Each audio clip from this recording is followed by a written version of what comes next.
According to a 2020 article by Belfast Live, Georges St-Pierre has made over $7 million from UFC fights alone during his illustrious fighting career. But it's not all sunshine and roses for UFC fighters when you take into account that only about 38% make over six figures, with the average being about 147K, which is actually up from 2019, surprisingly enough. And this, of course, is without taking into account management fees, taxes, medical expenses, and the never-ending potential of child support. But let's see how the GOAT himself, GSP, spends his money, shall we? First fight ever, I got paid $1,100 because my opponent did not make the weight. Otherwise, I would have probably made even less because I got 30% of his purse. This is Georges St-Pierre, and this is how I spend and save my first $1 million.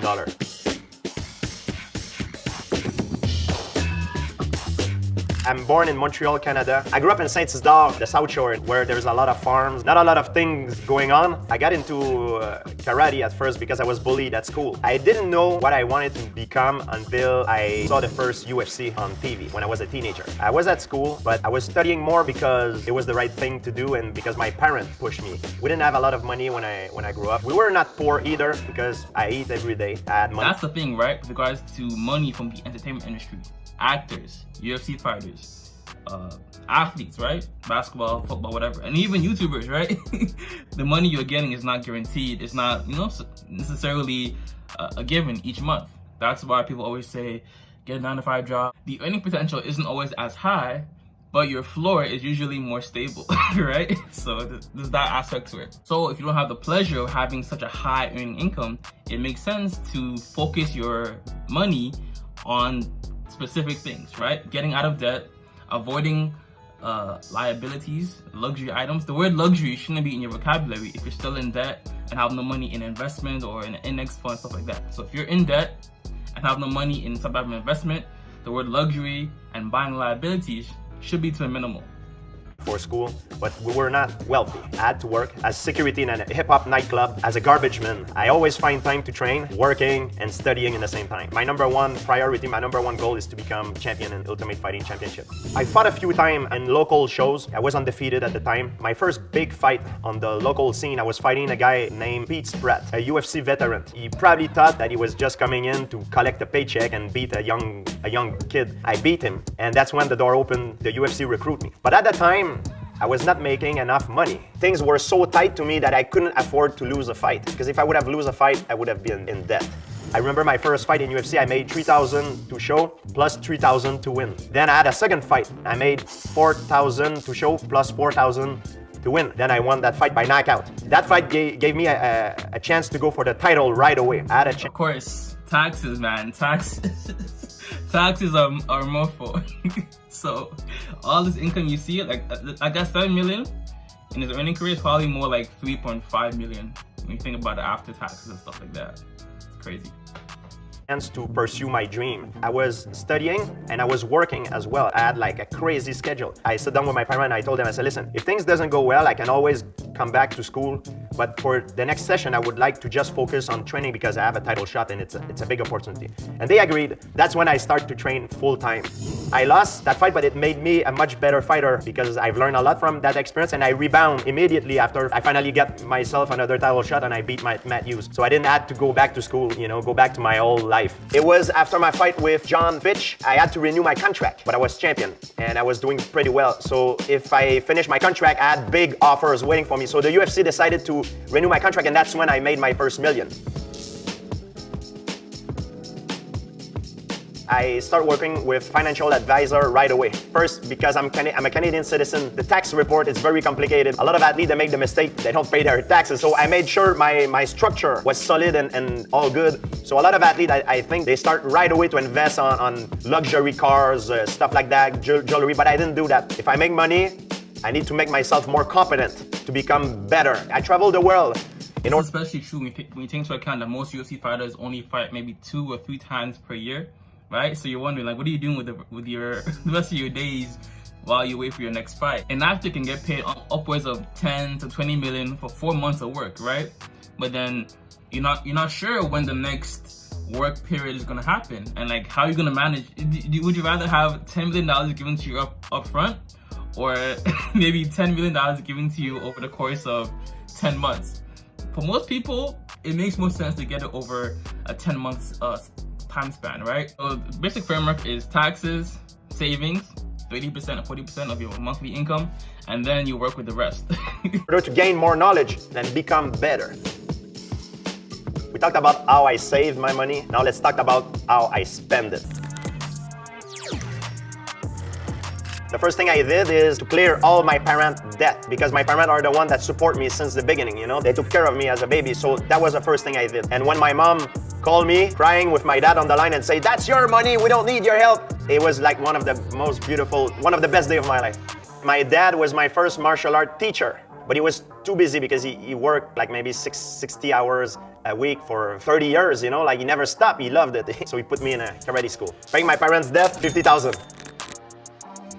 Paying off debt, there's no bad ROI. Some people might say, "Oh, why not just invest it into the stocks, whatever it is." We know it's not always a guaranteed earning or a guaranteed income, right? When you pay debt, it is off for sure. You pay down your student loans, it's going down. But if you invest in the stocks, obviously, yeah, that's important as well, because you know of inflation, especially with all the money that's being printed nowadays. Cough, cough. But pay down debt, and then begin putting money in some type of index fund, dividend stocks, stuff like that. I do feel like if you are dividing your attention between debt and then also investing, it can make the overall your goals take longer, right? So if you're trying to pay off this credit card debt, focus all your energy, put any extra money towards that as much as possible. Boom. Now you can start using that money once you've gone out of debt towards investments. And of course, the easiest way that a lot of people get into debt is credit card debt. Student loans, student debt, I can get it. Most people, for the most part, are going to end up in that. But credit card debt, you can avoid being in credit card debt. Use no more than 30% of your credit card limit. If your limit is $1,000 or $10,000, don't use more than $300 or $3,000. I don't know why people. Why are you laughing for? What, Chris? Why are you laughing for? Why are you laughing for? I'm being serious. No, you see, I'm talking facts here. I don't do if, buts, and maybes. I do absolutes. Having your own self-imposed limit prevents you from overspending. I would even argue that if you don't have at least 3 months worth of expenses saved in your emergency fund, you should not be using a credit card. So let's say your monthly expenses with rent ends up being about $1,000. Just say it's $1,000. You should have at least $3,000, maybe $3,500, $3,000 to $6,000 saved up in your savings account before you start using your credit card. The financial discipline that it takes to save money prepares you to use your credit card responsibly. The thing that a lot of people don't understand is that not only is paying a credit card on time by the credit card due date important, but also credit utilization. So for example, let me do a quick rundown. For me personally, my payment due date is usually the 5th of each month. So the next one coming up may be about May 5th, right? That's one aspect. That accounts for about 35% of your overall credit score. But the second part, 30%, is credit utilization.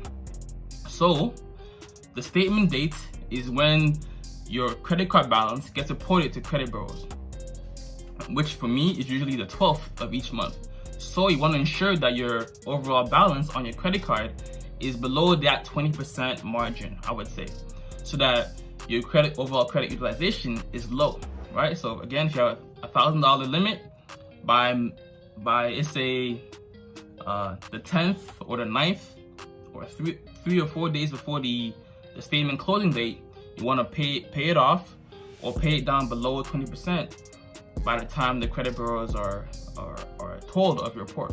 Stuff like that. That's how you're able to not only manage your credit card well, right, so you don't get into credit card debt, but also so that you can get the best interest possible on mortgages, stuff like that. Second thing that I bought, 2 cars for my parent. Japanese car, Toyota. They didn't really want to have something from me, but I forced them. Their car was broke all the time, and so I bought them a new car. And I want them to have a more luxury car, but they really didn't want it. Like they say, a good Japanese car will be something that will last for long. Like at that time, it was maybe 20, maybe 40,000. I would say $40,000 for my parent cars. again, buying cars, obviously the most financially logical perspective is to buy it used 3 or 4 years after its initial release date. Most of the appreciation is gone, and you're good to go for the most part. Just do some background research, double check the mileage, of course, and some other nuances, the things that come with used cars, and you're good to go. The answer to that is what I call the sweet spot. And the sweet spot occurs at about the 2nd year and goes till the 8th year. And that would, if you're putting on 12,000 miles a year, that would be between 24,000 and 96,000 miles. And this sweet spot is what I consider the best financial choice to own a car. Cars are built so well. I bought myself a car as well, Nissan Xterra. My vehicle was pretty bad, so I needed something safe. And I always love SUV because in Montreal there's a lot of snowstorm. I also felt that in a SUV you're normally higher, so it's safer. My biggest fear is to get into a car crash and not being able to do what I love to do in my life. Nissan Xterra, $20,000. One of my sister, she wanted to have her master degree to take care of her family and be able to free herself to pursue her dream. And I gave her money like every few months to keep rolling, Like now she's still doing, like she's doing because she has kids, she's working and she's still doing it. $10,000 for my sister to get her master degree. Self-investment, investing in a long-term asset, investing in assets, not investing in jewelry. I've never really been a bigger fan of like watches, jewelry, unless it's in one way indirectly helping you make money, more money, I guess, maybe. But for the most part, anything that you are getting for someone, ask yourself, is this gonna help them make more money? Is it gonna help them save them more money? Is it gonna improve their health? Stuff like that. Oh, yes, I was gonna say, yes. Listen, okay, listen, Shambo. Arguably the best gift idea you can give someone, especially nowadays, is a dash cam. Why? Why? There's this thing called traffic violations, traffic tickets, and people who are, they are phishing police officers. No shade, but police officers have been known to have certain quotas that they need to hand out parking tickets or whatever type of ticket. So I would highly recommend, as a gift idea, a dash cam. Top tier gift. I was gonna make another video about this, but in a different separate video, like the whole profitable business of traffic violations. But a dash cam, giving that to your spouse or son or daughter or whomever, can come in very clutch, especially when you think about it when you're in the court and it's just your word against the police officer's word. Usually the judge leans with the police officer. But if you have, video footage or video evidence of you not breaking a certain law or not doing XYZ, top tier. I'll probably link that in the description or pinned comment of this video. Dash cam, bro. Dash cam. Everyone needs a dash cam.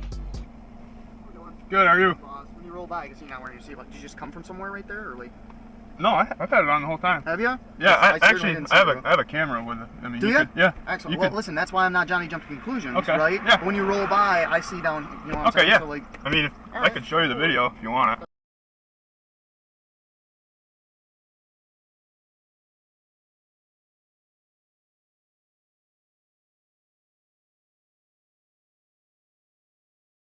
That's why I have one of those. Good talk. Then. Okay. Okay. Yep. All right. No Drive problem. safe, all right? Hey, I appreciate it.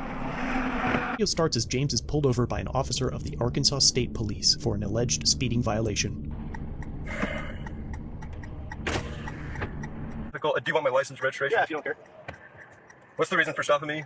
First off, okay, I'm Trooper Jackson Little with the Arkansas State Police, okay? I appreciate that. The reason I'm pulling you over is speeding. You know how fast you're going? I do. How fast are you going? I'm not going to answer that question. Okay, I got you going 87 and 65, man. That's a little quick. I got this dash cam here. Yeah. And it records my speed. Okay, how fast did you say you're going?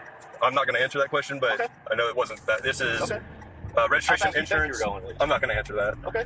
Luckily for James, he has installed a dash cam in his vehicle that records video, location, and speed. Similar incidents that end up going to court are beat or often flat out dismissed when evidence of speed through a dash cam is shown. And that's great news for James because the officer is claiming that he was going 87 in a 65 zone, 22 miles faster than the limit. And in Arkansas, speeding is automatically considered reckless if you're going 15 miles per hour over the posted limit. First-time violators may be fined up to $500, sentenced to between 5 and 90 days of jail time, and subject to license suspension of up to a year. To tell you the truth, like, it would be very boring, the show, if I tell you the truth. Like, my parent mortgage, my parent cars, my sisters, this. There is nothing else that I did on the short notice that, oh, bang, you know, like, I spread it, you know. Another $50,000 for my family, gifts, expenses, to help them pursuing their dreams.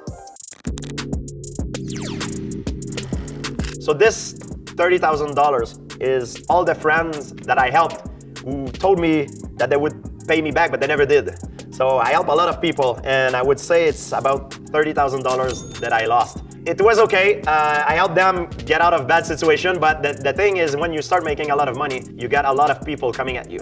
And everybody has problems. The easy way to get out of financial problems is to borrow money from someone you know, take it, and never give it back. If you lend money to someone, make sure you can afford to lose it. I said this time and time again, you never lend out money that you're not willing to lose. If someone asks you $50, give them 50, give them 30, give them 40, give them 20, give them 10, give them 5. But give them any amount that wouldn't burden you financially if you never, ever, ever, ever, ever got the money back. It's me. Knock, knock. So, you got my money? Huh? Oh, yeah, I'll pay you soon. Yeah, well, here's a suggestion. Have the money by tomorrow and there won't be any problems. Huh? Yeah, 24 hours. Why? What happens in 24 hours? I don't know. Not psychic, man. I'm just saying it would probably be better for everybody if you had the money tomorrow. I spent a lot of money traveling around the world to learn new fighting skills. I went to Thailand to learn Muay Thai. I went to Brazil to get better at Jiu-Jitsu. In New York to get better in Jiu-Jitsu as well. I went to Los Angeles train with Freddie Roach, a famous boxing coach, to get better boxing skills. France, to work on my striking skills as well, because I knew I couldn't stay in Montreal here in order to grow and become a better fighter. I needed to learn expertise from others. And when I say traveling, I'm talking about training, classes, the food, airplane, the hotels. That's a lot, yeah. $200,000 now. Traveling for training, $200,000. It's hard to become champion, but it's even harder to stay champion because you become the target. So that's why when I made my first $1 million, I spent a lot of money and I invested on myself, you know, in order to get better. Yo, he's meant a stand-up guy, bro. I can't even complain, man. I cannot complain. The self-education and self-investment into your own thing, not only is it a tax write-off in a lot of instances, but also the fact that it's gonna help you earn more money in the future. Whatever you're buying. If I buy this, will I make more money in the future? Or if I buy this or get this thing, will it save me more money in the future? For example, buying energy efficient light bulbs. Although it may cost you some money now, ultimately in the future your light bill, electricity bill is going to be lower. Another example, instead of utilizing the dryer all the time or even buying a dryer, just get a drying rack or hang your clothes up on your hanger, and then you're saving money as well. The energy that's being used to power the dryer, you can now just air dry your clothes. Stuff like that. That's how you save money. I bought myself a jacuzzi and a ice bath so I can switch. I believe it helped my body to recuperate better when I have very hardcore training session. I spent about, I would say, $15,000 to $20,000 on that. And it was a good investment, I have to say. The last thing that I bought with my first million, it was a condo. $500,000, but I needed to do renovation in it, and it cost me about $100K. Condo plus renovation, $600,000. So, no complaints. Condo, you can't complain. You probably bought it outright too, right? So you own the condo, you can sell it in the near future. No complaints, but this is a top tier purchase. This is, yo, this man's almost as good as, no, actually, he might be better than Jalen Hurts too, I'm not gonna lie. You know, that's how you can tell when you're grown up inside. You're sure that what you're planning and doing are things that can be a real help to you and your neighbor. I'm proud of you, you know that. I hope you do. my last GQ sports reaction. Top tier, man. Well, I'm really into dinosaur fossil. I love paleontology, and I bought for, I would say, $20,000. Megalodon tooth, mosasaurs, jaw, Tyrannosaurus rex, all kinds of different animals that used to live a long time ago. At the time I was studying, I didn't know what I wanted to do, but now I know that if I would not be a fighter, I would be a paleontologist, and I would probably be on the field digging. And I mean, paleontology, I love it because you learn about the past, and if you learn about the past, you can understand the present better and predict the future. Whereas my head coach gave me another megalodon tooth, a big one. It was my favorite fossil that I have because it represents the alpha predator, the goat predator of all time. That tooth that I have, at one point I was fixing my sound system. It made a lot of noise and it vibrated, and my tooth fell on the floor and broke. But I still have it today. I can't glue it, it shatters in pieces. Dinosaur fossil, 20K. When you start making money in combat sport, you have to keep in mind that it's very hard to reach the top, but it's very easy to go back down. Make sure to invest on yourself, because if you don't get better, the game will catch up to you. So you need to make sure that you invest on yourself, get new knowledge, make sure you have treatment in order to recuperate better. So invest this thing on yourself. If I would have go back in time and tell the kid that one day I will become world champion in mixed martial art, I think I will believe, because I always knew that I had all the tools. I worked very hard, and also I was very lucky because I had the chance to meet incredible mentors, and the stars were all aligned for me. When a door opened to me, I was getting in. If the door were all closed, I was breaking in to create my own opportunity. Then you have other situations of people like Tyron Woodley, who, you know, went a little bit overboard with their money. I blew through a lot of money, man, a lot. Jewelry and VIP and all these experiences, all those things that came with the championship life. You really, so when you start making money, I bought like 7 cars and 2 houses and all these trips, and nobody ever lifted a hand when we was at a restaurant, 10, 15 people to get dinner.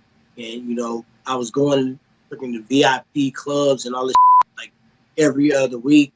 And I just imagined making that amount of money for a very long time.